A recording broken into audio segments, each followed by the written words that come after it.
All right, we're live. Wisdom and Grid Men, what's going on? All right, All right, we're live. Wisdom and Grid Men, what's going on? All right, I am excited tonight. This is kind of out of the ordinary. Typically, we do our live broadcasts on Wednesdays at noon Central for you guys that are loyal followers and kind of catching those lives. But tonight, actually, a little bit earlier today, I was speaking with Brian Dalmaso. And we were talking. I was like, dude, I've got to get you on, and we got to kind of break down what you've done, because the more he told me about his story, I was super impressed. And I'm actually working on a project with Brian that I'm super excited about. We'll be talking about throughout this thing as well. But I'm going to do a quick interview or a quick kind of breakdown on Brian, and then we'll dive in, and we're going to just talk back and forth. And if you guys have any questions or anything, obviously feel free to jump in. We'd love you guys to be a part of the conversation as well along the way. But so without further ado, Brian Dalmaso spent 10 years as a mechanical engineer with GE before going out on his own. So he kind of did the corporate America thing. And at one point, GE, or at least that branch that he was working with as an engineer, ended up going out of business, and kind of, I don't know the full story on that, but I think it shifted him out to where he had to go on his own, and eventually went into residential design and build construction. And he found himself at the age of 43 doing about $1 million a year in revenue, which is actually pretty good. But he knew there was more. And he found the legendary Bob Proctor, and somehow he ran across him. We'll dive into that, and proceeded to devour his teachings, and that changed his path forever. So in 1 year, with Bob's teachings, he was able to grow his company from $1 million a year to $12 million a year in revenue. I mean, it's absolutely astounding. So, and then additionally, Brian went on to actually become one of Bob Proctor's number one business, or actually the number one business and sales coach in the world, teaching the science of wealth mastery, as well as running many other successful companies. So, Brian, thank you for being here, man. I really appreciate you. Oh, absolutely, Corey. And boy, that's quite the glowing review you gave me there. It sounds good when you say it like that, you know? Well, you deserve it. Yeah, I mean, you've been out there, you've been taking care of business, and I'm excited to kind of dive into that and really break it down. So, oh, absolutely. And as you know, I wasn't always like that. I went 43 years rowing the same boat of ignorance that everybody else does. So I can't really claim anything other than being a really good student and being very fortunate to, I guess, to go through that terror barrier and have the presence of mind to invest in myself, because it wasn't cheap. yeah. But if I hadn't have done it, my God, I mean, you want to talk about a night and day type of an experience, and we can get a little bit more into that. Yeah. So for whatever I kind of talked about there, is there anything that you feel like we need to touch on before we kind of get going here? Yeah, I mean, I just wanted to thank you for your time as well. I mean, you gave me such a glowing review, but I think you're fairly modest yourself. I mean, you've been coaching and consulting. You've had your business for a while, and working on mental toughness, which I absolutely love. I worked with Steve Siebold on that, and that's an amazing category. I don't think people know that there's a whole understanding of what mental toughness is unless you're a Navy SEAL, Right. Strategic skill set acquisition, and just over a decade of experience. I'm excited to be here with you. I think we were on the same path of, being really aggressive students, but also teaching and coaching other people, and just really giving back at a high level. So I'm honored to be here with you as well. Thank you. I appreciate that. Yeah. So the mental toughness thing, it's interesting because I know it does take a lot of that to be successful in life, or at least that's been the case for me. And you and I were talking earlier, you were kind of asking about my background, and I kind of went down the path of being like, I'm not the typical prototype there. I didn't graduate high school. I didn't go to college, kind of had a rough start out in life, and I had to learn pretty much everything the hard way kind of growing up until I learned how to learn and started learning from other people's mistakes and not having to make my own all the way through, So that education thing that you just mentioned is a huge component, I believe, to success. I mean, what is your take on that? I mean, you've done it and it's worked for you. So, I mean, what is your... What's funny, Corey, is you're in really good company. And some people may see what you're telling me, that their perception might be that Corey is not educated, right? Right. But think about this from the other point of view, because we go through the traditional school system and we learn a bunch of general knowledge that has nothing to do with wealth building. Right. Right. Grade school, high school, even into college. I mean, you can get a degree in economics and not know anything about wealth building and barely be able to touch off the six figures. And yeah, the people that I train with, people like Bob Proctor and Damon John, Richard Branson, I mean, these people, are multi-hundred millionaires and billionaires. And The one thing that you were very fortunate is that you did not have 12 or 16 years of traditional education. Mm-hmm. You may look at that as a crutch. It's actually more of a blessing because all of that education can build up what we call a paradigm or a set of mental programs that controls all of our habitual behavior. And there's nothing wrong with traditional education. I was traditionally educated, an engineer, and I was very blessed to work for GE. You know, no regrets. But that was the system and the paradigm and the environment I grew up in. Now, I thank God that GE closed because I never would have left. It was a country club, and as far as my world was concerned, I was quote unquote successful. You know, I was touching off of six figures in my early 20s, and you know, I mean that's back in the late 80s, so it's real dollars. But knowing what I know now, you're in really good company. Henry Ford didn't graduate the sixth grade. Bob Proctor dropped out of high school 2 months into high school. And you and I were talking earlier. I mean, Steve Jobs tripped on acid out of college, right? So you tend to find that real world experience can be a hell of a lot better as far as wealth generation because you don't have that construct of that employee mindset. And again, I'm not beating up on employees. There's nothing wrong with being an employee if you love it and you're passionate about it and that's your dream. Right. I think that's really powerful. I think most people, unfortunately, their environment will push them in a direction, and then they end up. I'll give you a good example. Somebody goes to high school, they don't have any mentorship, no direction. They get out, it's like, well, my buddy's going into service, I might as well do that. Right.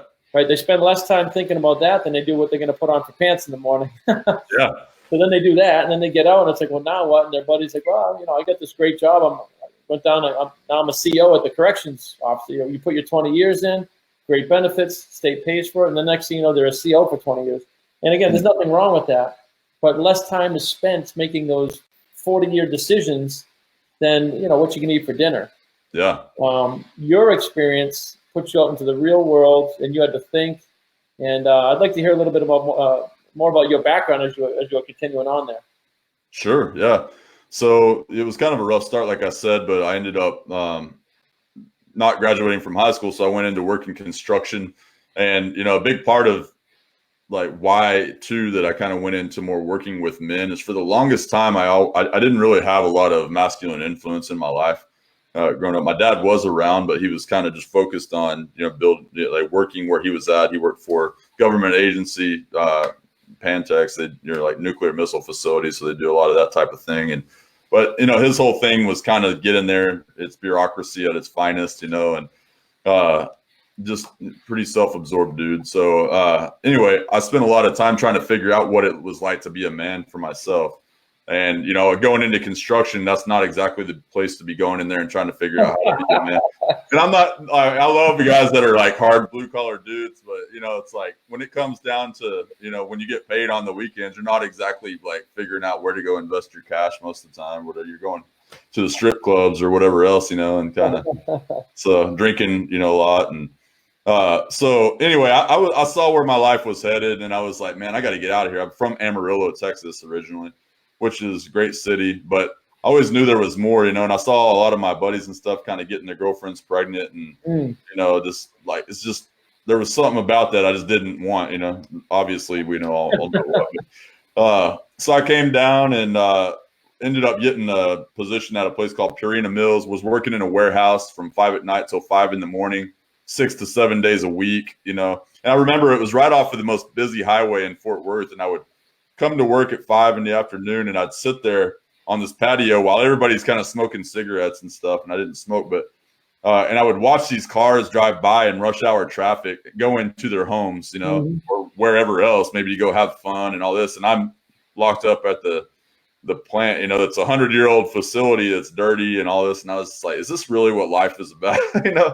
And I happened to get off one of those days, and I was over at a Razoo's, which is a little Cajun restaurant. And I was sitting there at the bar, and this guy walks in, and he's sitting at the bar, and he's got like this really sweet suit on and all this. And I mean, way dressed, and I was like, that's what I want right there. I didn't really know much about it. So I go there and start talking to him.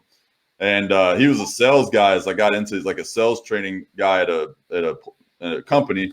But he started kind of talking to me about how he would train his guys and doing all that. And I was like, wow, that's cool. And then he told me about the book Rich Dad, Poor Dad.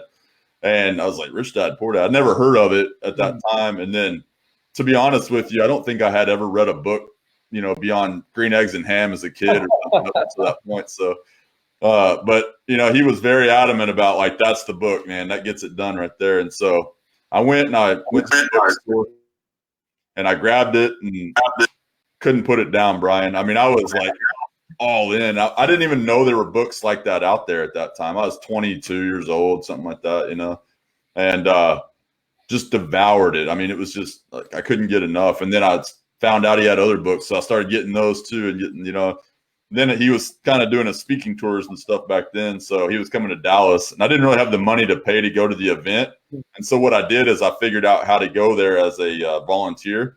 And there you go. Yeah, I kind of earned my ticket. And, from there on, it was just kind of, man, I started reading the business section of the newspaper, and I was just hungry. I was a sponge, I just started developing this like knack for just consuming knowledge and really understanding like how things really worked. My mind was being expanded. And I used to be kind of the guy, I've always been really creative and outgoing, but back then, I came from the way of thinking of like, opportunity of a lifetime comes around once in a lifetime, and all this. And, Robert Kiyosaki talked about it. He goes, man, the opportunity of a lifetime comes around once a week, but you've just got to have the skills to be able to see it and take advantage of it. And that changed everything for me. I started seeing kind of like the Matrix, between all the numbers. I could see opportunity between everything. And so I wanted to get involved in real estate, ended up like kind of going all out and cashed out what little 401k I had and went all in on going and being into actually doing mortgages at the time, and went out there and I was learning. I had to learn everything. I didn't even know how to really use a computer coming out of there, which is crazy when you think about it. But that was still, at a time when everything was kind of shifting. But so I had to teach myself how to use Google and all of that stuff to go out there and really start building a lot of things, and kind of flopped, on my first attempt out. But I become something, I forgot who said it was, but once an imagination is stretched, it can never return to its original size. Oh, yeah. Great saying. Yeah. I think it was Einstein, if I'm correct, but that was the same. I mean, once a quarry is stretched, man, it can never return to its original size. So I had my taste of it. I ended up having to go back to Purina for a little bit, and then kind of worked through some stuff, and I was figuring out all kinds of other stuff, kept educating, and then eventually got out of there. And long story short, I got in, started my own companies, and then as time went on, I started a marketing agency, became very successful with that. And then I've worked with startups to $100 million companies and everything in between. I got really solid at doing strategies and breaking down, asking the right questions, learning how to get in there and figure out what was really happening within the companies. I'm very bold and aggressive anyway, so I don't mind asking the questions that nobody else will ask. And that's always given me an in where I think other people wouldn't, So here I am today with Wisdom and Grit. I still have my marketing agency, but I love consulting and I love coaching with men. So that's kind of where my heart's at, and that's where we're at. So. No, that's awesome. You and I share a passion for helping people. It sounds like very similar. I mean, I started off as a student of Bob Proctor's, really hungry to build wealth myself, pretty much from a greedy standpoint, to be honest with you. I mean, we're all, I don't want to say greedy, but, we're always trying to get ahead for ourselves and our fans. It's hard to look past your own circle when you're trying to make ends meet, and you just don't see, like, I want to help thousands or millions of people, Yeah. So it's very similar. Started off as students, and then when I started working with Bob, I had the success, like you said, that first year with my one company. Since then we've developed over a dozen revenue streams and companies, and oh wow, I'm the CEO of a software company, a clothing company right here that you can see. Very and cool. I just keep spinning off companies and building stuff and just growing and growing. There are no limits, is what you find out. And it's really cool what you said. You're talking about limiting beliefs and awareness, and you said it's like the movie The Matrix. Yeah. Well, the name of our company is the Matrix Success Network for a reason. Oh, interesting. That movie is spot on. When you understand frequencies and vibrations and the physics and science behind wealth achievement, I want you to think about it like this. This will be really good for your listeners too. Every radio station in the entire world is omnipresent at all times. Right? Even radio stations in China, Beijing, Canada, Australia, all of them are in your room right now. And if you have the right equipment, you can tune into the right frequency, you will receive them. It also means that every TV station, every porno movie, every single signal out there, it's omnipresent at all times in everybody's room right now. Well, thought waves are no different. Your thoughts, my thoughts, thoughts of real estate, thoughts of $100 million companies, prosperity, poverty. It's all omnipresent at all times. Thought energy travels about the same speed as light, which is about 186,300 miles per second. So this information, when you and becoming aware of opportunity. And Robert Kiyosaki said there's an opportunity a week. There's actually hundreds of millions, if not billions, of opportunities every single second all around us. Yeah. It's limitless, right? There's so many ways to make money, but people have limiting beliefs about what they can and cannot do, and we have absolutely zero education about how all this stuff works, how the mind, the body, the subconscious mind, and our belief systems, and something that we call a paradigm. And that's we're going to go real deep into this stuff. I don't want to give too much away here on this broadcast because we're going to do this on the Impact Summit, but we're going to go real deep into understanding the mind-body connection as it relates to wealth building, the sciences of wealth building, and the same principles that Henry Ford used, Thomas Edison, Andrew Carnegie, Steve Jobs. We literally teach how those people think and act and operate, or how they did.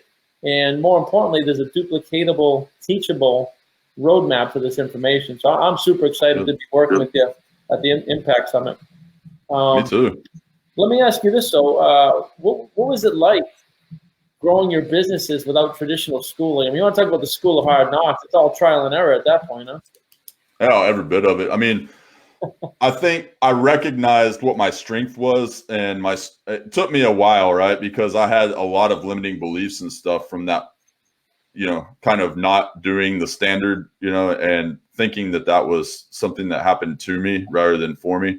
And, kind of using that, I don't want to say as a crutch, but, because I was always motivated and trying to figure things out. But, there was always something in me that was like, oh, who are you to, like there was that, like, oh, you didn't even finish high school. There was that mindset kind of holding me back a little bit. And so going into business, I recognized I needed to get over that. So out of the gate, I recognized too that there were things that you have to learn in order to make any business successful out of the gate, right? Sales, marketing, negotiation, all of those things. So where do you go to learn those things? You're not even going to know until you start putting yourself out there. That's the hard part, right? Because it's kind of which comes first, the chicken or the egg, but you get out there. And so I realized at the time, if I didn't have money, I was going to have to figure something else out. So I started scouring online. But more importantly, what I really started doing was, and now there's systems and stuff kind of built around this. But at the time, I was just doing what I had to do, which was go position myself with the experts as much as possible and make sure that if I couldn't pay them necessarily at the time, and this was years ago, I've since spent a lot of money on training and all that kind of stuff. But that I would go and build relationships with them, and I would serve them. So I would create value in their life, and do whatever I could. I'd share out their stuff. I'd go, if I couldn't afford to go, I'd go find 10 other people to bring into it that could pay, and then find a way to get in and kind of get my cost of mine for free, I mean, I was just always thinking of it from the perspective of how can I make this work rather than, oh, well, guess it ain't going to work, So that was really the key components of what helped me to be successful throughout really all of my businesses, because even when and I guess this always happens for everyone, right, inside of a business, but when it looks like there's no way out and that you're not going to have any way to kind of recover from this, if it goes down, and even if you're like a day away from complete disaster, there's always a way. And I'm totally reliant on that. I know like God's given me the ability to walk through things, and I don't stress out. Like I think where most people, if they were staring down the barrel of a cannon like that, where you're on the verge of losing everything and all that. I mean, I'm pretty calm most of the time, unless I've got a bunch of people that are reminding me of the situation. Then I start to get a little bit kind of edgy, but as long as I have time to kind of do my thing, I mean, I'm in the zone. Doesn't bother me at all, And so I think, but that only comes again from putting yourself out there. So I love pushing people into that environment where they're free falling, but then also being there alongside them to just whisper in their ear and let them know it's going to be okay, but to get their head right, and Because a lot of times I think people are more in the realm of working at GE for this time period, and whether they are or not, they're in that mindset, right? Of course, if it's not broke, why fix it, you know? And but deep inside, they know that there was this sense of greatness that they've had since they were young that they can't quite explain, and they don't even know what it really looks like. But they know that it's calling them, and their entire life is spent trying to come out, but they keep shoving. You know, it's like, hey, here's a nice TV, and they shut it down and they put it on top of the feeling, right? And then they're like, oh, there's a nice car, and they keep putting stuff down on top of it until they're completely devoid of any form of life, and they're just kind of existing, trying to fill that hole that really is only going to be fillable by taking risks, getting out there and trying to uncover their purpose and walk in that. At least from my experience, I'm sure you've got quite a bit more to add to that.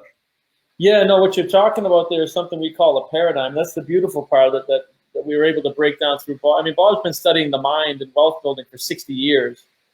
He hasn't needed money in 6 decades, so he does it for the fun of it and the love of it. Now he earns, I think his company's doing over $100 million a year, but he just doesn't even, money's not the deal for him. He's been a millionaire for, a long time, almost 6 decades. But the thing that you're talking about that holds people back is called a paradigm. Right? And this is the physics and the science behind the subconscious mind. A paradigm is a set of mental programs that controls all of our habitual behaviors. When you talk about like me, when I got to GE, right? Now that was just pure luck. I mean, I did very well in school, but it was pure luck. I got there when I was 17 years old, got into the engineering program, but it wasn't part of any plan. For some reason, I did good in school. I've always wanted more. I've been working since I was 10 years old. I've always been that guy, that kid, always had a job. I grew up what I call American poor, single mom, 3rd floor apartment. Not impoverished, but American poor, Sure.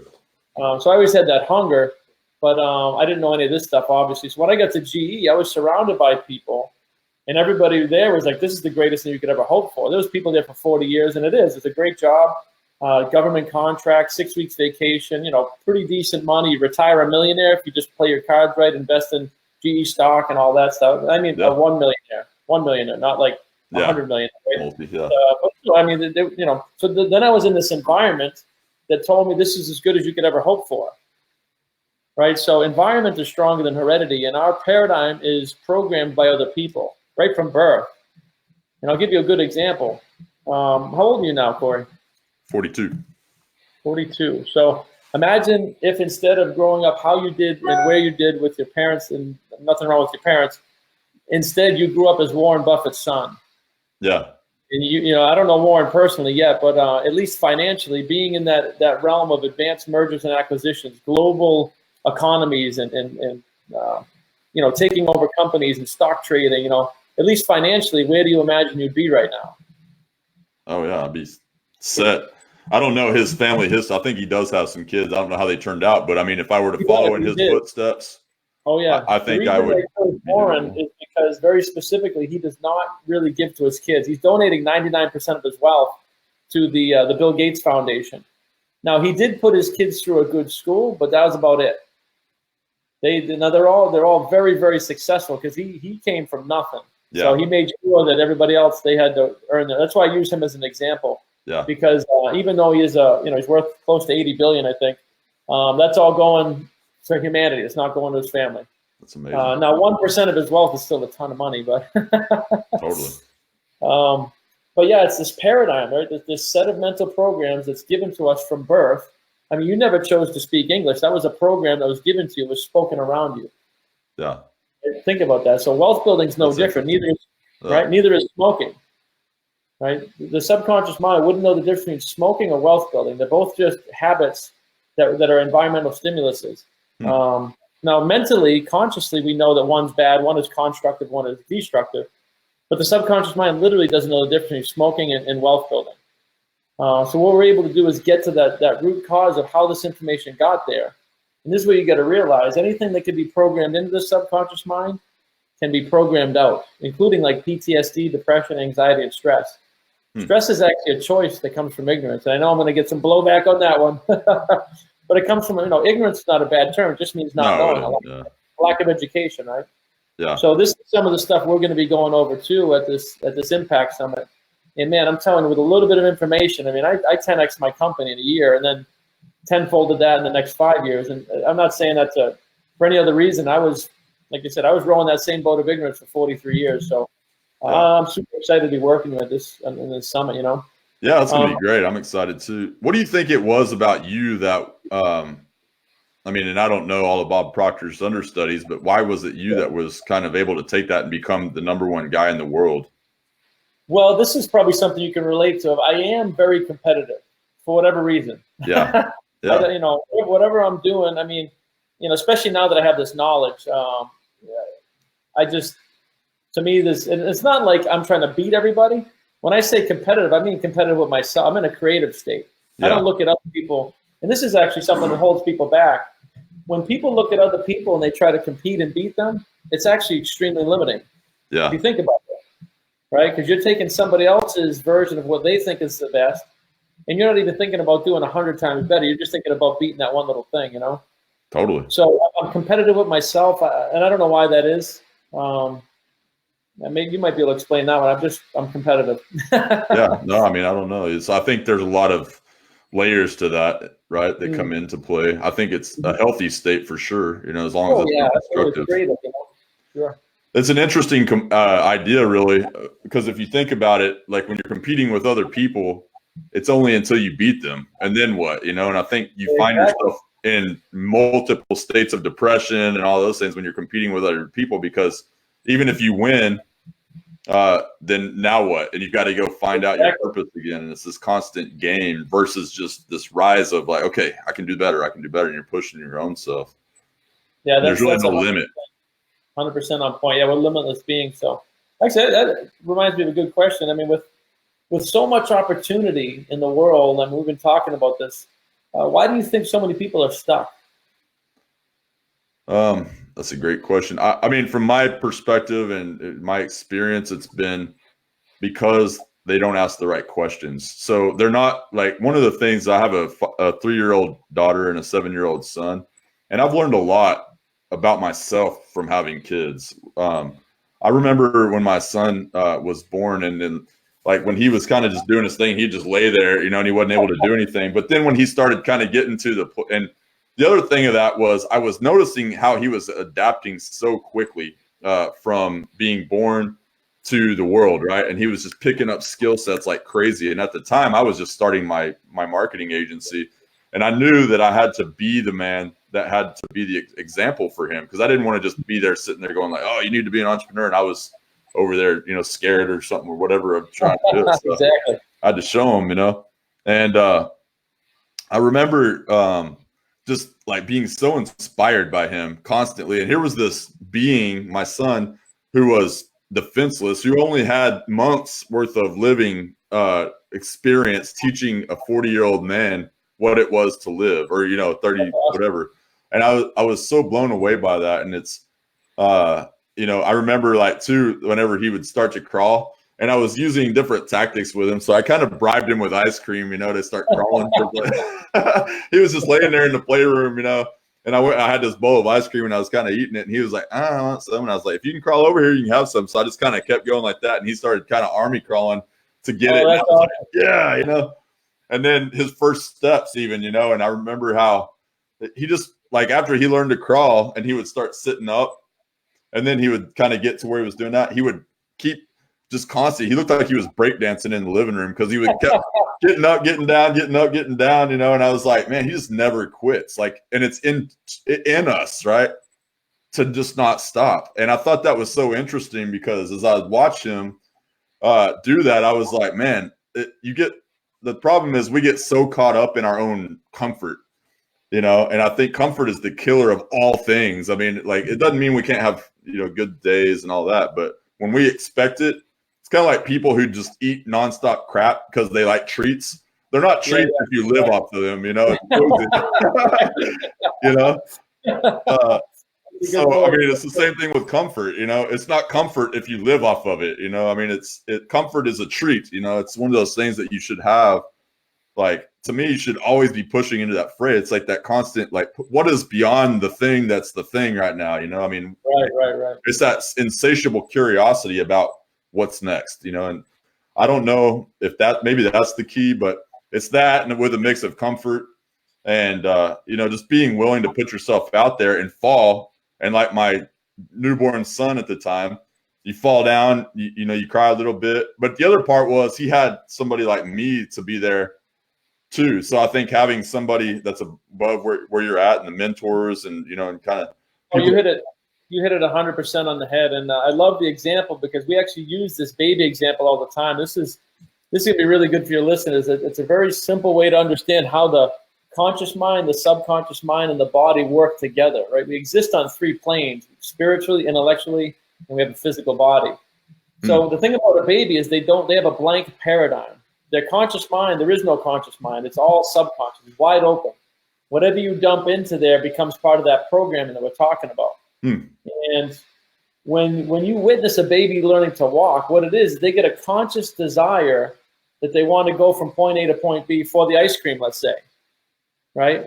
So what happens is they consciously start trying to fire muscles, and that's why it looks so awkward, like they're breakdancing, because they don't have a clue. Your conscious mind cannot run your body. Right. But what happens is immediately in real time, the subconscious mind starts processing what is working and what is not. So it's a whole trial and error in real time. Now, the baby has no paradigm. It has no limiting beliefs about what it can and cannot do. Yeah. A brand new baby will crawl right across Broadway in New York or right in front of traffic. There's no fear. There's no limiting beliefs to a baby. So what you witness is the conscious desire to walk, and then the subconscious in real time storing what's working and what's not. Right? The baby takes a step, that worked, okay, we store that. If it falls over, it hurts, it gets feedback, we don't store that. Right? That's awesome. Now, if you and I had to consciously walk right now, we would fall flat on our face. You couldn't do it. Yeah. That's a subconscious program that has been stored in your subconscious mind called walking. Yeah. And we do this literally with everything. So that's such a good example because people can relate to it. Yeah. And you hit it on the head too. If you just gave your baby, your son, a book on walking, never would have walked. Yeah. He never would have walked, right? It's on the wrong frequency. He doesn't understand the information.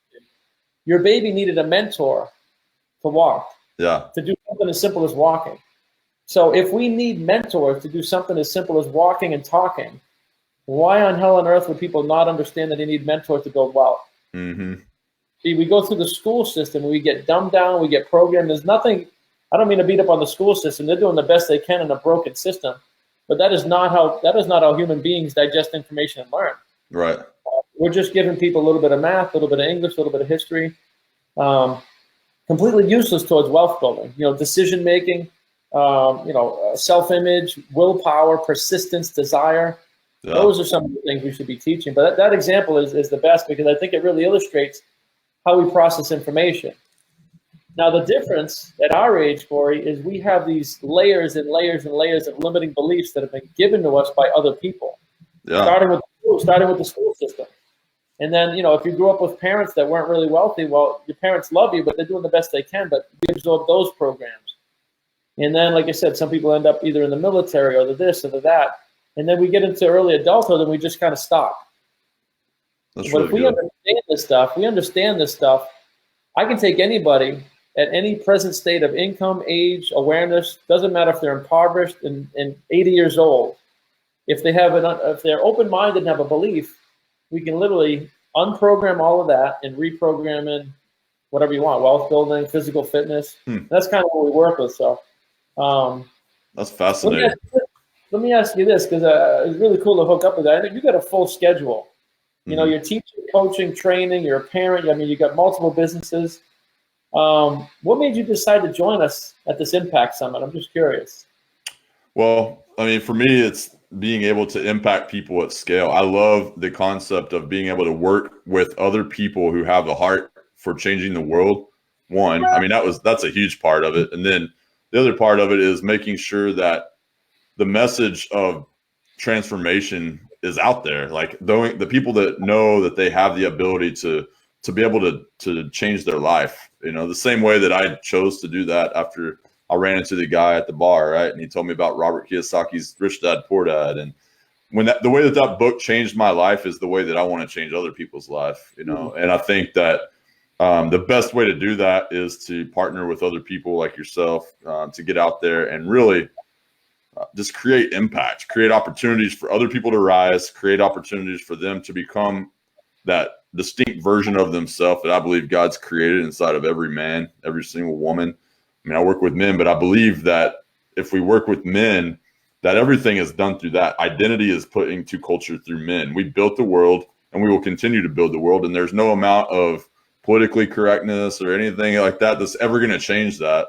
And so as long as I can continue to make an impact in the hearts of men, which are the guys that I know, like, not guys that sit around and create stories about, how, hard life's been for them and they're the victim and this and that, but men who truly want to learn and grow, but they just don't know the path. Like, I'm all down for that. I'll do whatever I have to do to get in front of them. So. Yeah, no, I really appreciate it because, we're not paying you for this speaking. No, not at all. Yeah. Doing this out of the goodness of your heart, and yeah. We're all doing it for the same reason. And most of the people on the team that we have, I mean, they're 8-figure earners. That they're and we have some 8-figure earning women in there too. So, yeah. There's some women killing it for sure. Yeah. Oh, absolutely. What would you say to somebody who is on the fence about investing the $47 for the Impact Summit? It's $47. You're probably going to spend more than that on toilet paper for the month,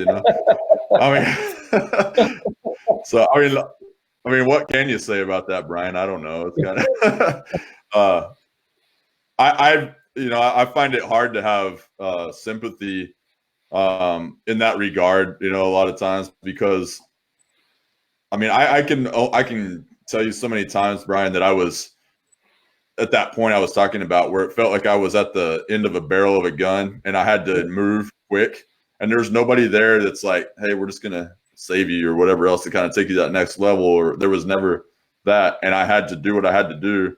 And I would have to figure out a way to invest $5,000 or something into coach to get me out of that situation, to try to figure it out, like to somebody that would bounce ideas off of, because it's not something you can just go talk to your wife about, or talk to even some of your friends who are well-meaning, but they're not at that space where you're at, and they haven't been learning at the same level you've been learning at, or even if it's the same level, but it's on a different thing, it's still not as applicable sometimes. You need somebody that can help you legitimately. And I think for $47 to be able to get in front of people like you and, all the other speakers that are going to be there and the stuff that I'm going to be bringing to the table, it's a no-brainer. It really is. Yeah, I'm looking forward to it. It's funny you mentioned that. You hit it right on the head. It's an environmental thing because everybody's got an opinion. But me personally, Corey, I don't take business advice from anybody that hasn't earned at least $100 million in running multiple businesses. And I don't say that in an arrogant way. But my goal is to become a billionaire. So it wouldn't make sense to take advice from Joe the plumber, my neighbor. You know what I mean? Yeah. So that's something to be said. I always coach people. Make sure that the people you're getting mentored from have demonstrated by their results that they know what they're talking about. Because, there's so many people on the internet that are, gurus of this. I see people that are law of attraction gurus, but they don't even know anything about the law of vibration, which is the first primary law of the universe. And attraction responds to that. It's called magnetism. Yeah. It's funny. I saw Grant Cardone himself the other day on a broadcast, just really shooting down the law of attraction. That's a bunch of nonsense, a bunch of garbage. And it's funny because he was just advertising his ignorance in the physics of how, like, vibration is a physics principle. Yeah. That's not my opinion. Everything in the universe is in a rate of vibration. Yeah. And it's called magnetism, right? So attraction is magnetism. Yeah. Now, two magnets stick together, right, for a reason. It's an invisible and invisible force. Well, human beings are no different. We're electromagnetic beings. So even somebody as brilliant as Grant Cardone in advertising and real estate, he's completely ignorant when it comes to the physics of how he even thinks and acts and operates. Yeah. Well, it's probably interesting. Go ahead. Oh, go ahead. Well, I was just saying, I mean, it's pretty interesting because a lot of times people are operating in the same principles and they're not able to diagnose that or recognize it for what it is, That's what it is. Yeah. Grant is what we call an unconscious competent. And, when he was going through his paradigm shift, he gave an example. He said, if the law of vibration, if the law of attraction worked, then any thought that I got into my head, if I was driving on the road, sometimes I think about veering into the other lane and oncoming traffic. And we all do that stuff, right? We all have fleeting thoughts. Well, he doesn't understand. It's not the fleeting thought; it's the dominant thought. Yeah. So when he was broken, I mean, he's been through hell. He's a drug addict. He's been in some serious trouble. He had a rough life, if you know his background. Yeah. At some point, he had a paradigm shift brought onto him by the pain he was in, and then his dominant thoughts became one of success. So he doesn't even realize that he's literally a very good example of the law of attraction. Interesting. So someday you'll see me debate him, live on that one someday. That'd be really interesting, man. Yeah, I mean, I think a lot of times too with stuff like the law of attraction or anything like that, which I don't even fully understand, I would be honest with you, but like, I mean, I get the concept of it, the basic premise. I am a fan of like physics and understanding quantum physics, and that, I mean, it's really fascinating to me. In fact, I mean, I've always thought like, if we're vibrational frequencies and everything is, wouldn't time travel relatively be possible if we could just change our own frequency? I mean, like stuff like that you think about, Yeah, no, absolutely. I think it's at least fascinating, if nothing else, to kind of let your mind go down that path, and it's fun because it's very hard to find people who think at that level. Oh, I agree. Yeah, I agree 100%. There'll be a point in time when human beings can travel at the speed of light, and then we'll find out if that is actually has to do anything with breaking the time barrier or not. Time is a relative concept, though. Time is a conscious awareness.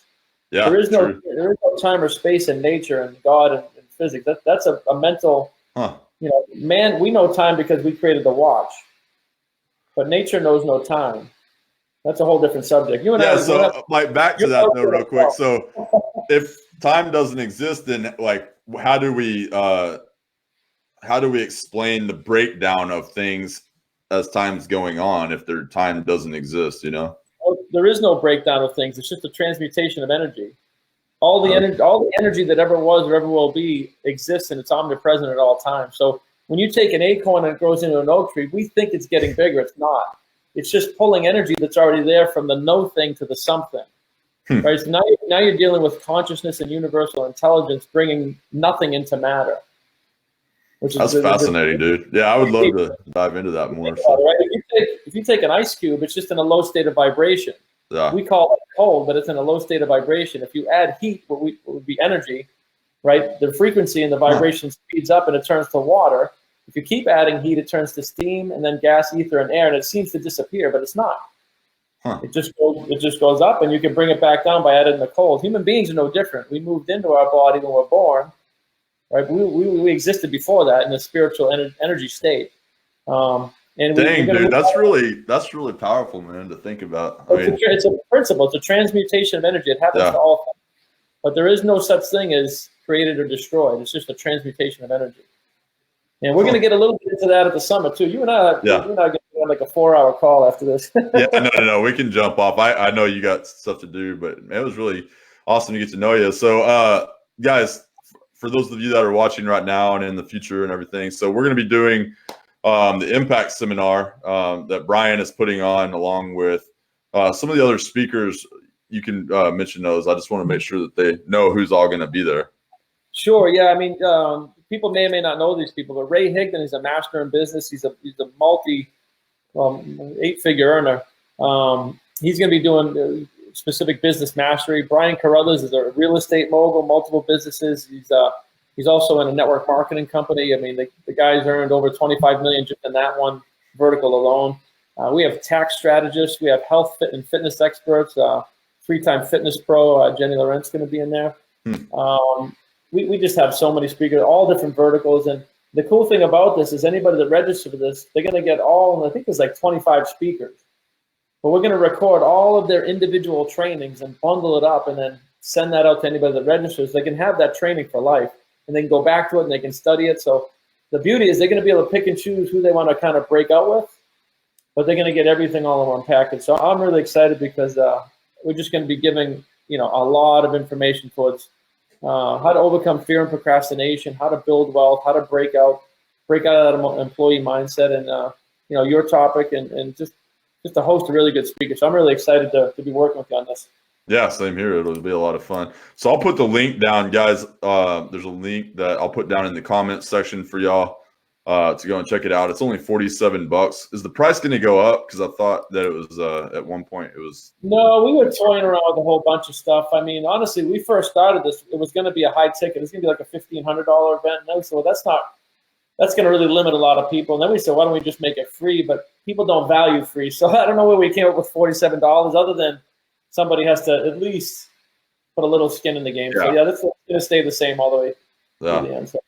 I mean, guys, like for $47, I mean, you're going to spend more than that at, having a couple of drinks out, watching a football game or something. I mean, so, and this is actually something that you can carry with you, and that can change the course of your life forever. I mean, and it has not only with me, but with Brian. I mean, just these little things like this can change everything. And even if you're already someone who's taken care of a lot of, or who's had a lot of success in business and in life, then you already probably somewhat understand the value of having the right information.